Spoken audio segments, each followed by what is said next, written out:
পরের দিন ঘুম থেকে 10টার সময় যখন উঠি দেখি না সবাই রান্নাবান্নার প্রস্তুতি শুরু করে দিয়েছে।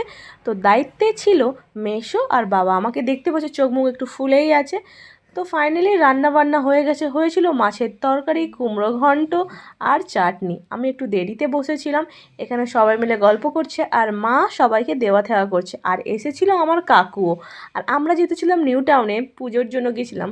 তো প্রথম দিন তো নিরামিষ হয়, দ্বিতীয় দিন আর দুপুরবেলা মাছের পর্ব এখন চলছে, ওপরে হচ্ছে মাছ আর আমি এই যে খেতে বসে গেছি। তো একটু সন্ধে হতো, আমি ভাবলাম যে আমি একটু জুডিওতে যাব, আমার কিছু লিপস্টিক আর কিছু কেনাকাটি আছে। তো আমরা এই যে সবাই মিলে রেডি হয়ে গেছি, রেডি হয়েছিলাম মানে আমি, প্রিয়াঙ্কা, ঝিমু আর ভাই। এই যে আমরা সিঁড়ি থেকে এখন নেমে রাস্তার দিকে যাচ্ছি। আর আমি যেহেতু, আমরাও কলকাতায় থাকি, কলকাতা নিয়ার বাই, কিন্তু এটা হলো প্রপার কলকাতা, যেখানে তুমি সব কিছু দেখতে পাবে। তো যাই হোক, এই যে আমরা চারজনে বেরিয়ে পড়েছি। আমার ক্যামেরাম্যান ভাই যখন তখন যেখানে দেখাতে বলবো সেখানে দেখাবে না, উল্টো দিকে দেখাবে। তো আর কী করা যায়, তো দেখিয়ে দেখিয়ে রাস্তায় হেঁটে হেঁটে আমরা গেছিলাম।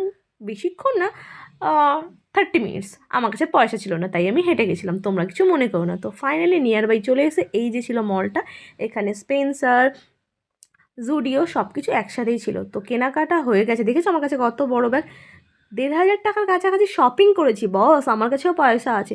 তো যাই হোক, আর আমরা এখানে একটু ডিসকাশন করতে করতে এই ছোট্ট বাচ্চাটা আমাদের থেকে হাই করছে, তো আমরা ভাবলাম ঠিক আছে ওকে একটু ভিডিও তো নিয়ে নিই। ঠিক ময়দানের কাছাকাছি তো একটু বসেছিলাম, ও বাবা সাডেনলি দেখো ঘোড়া দেখেছি, তোমরাও দেখো ঘোড়া। তো ওখানে দেখেছো ওটা ক্লকও ছিল।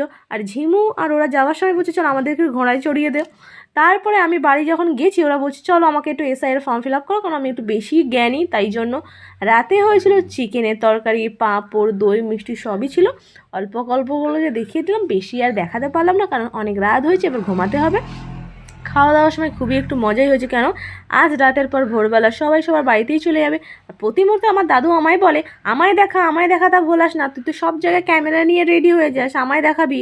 তো সব ভিডিওতে যেন আমি থাকি। আর এই যে সবাইকে দেখছো, সবাই মিলে খাওয়া শুরু করে দিয়েছে, লাস্টে আমিও খেয়ে নিলাম। ঝটাপট ঘুমিয়ে পরের দিন বাড়ি চলে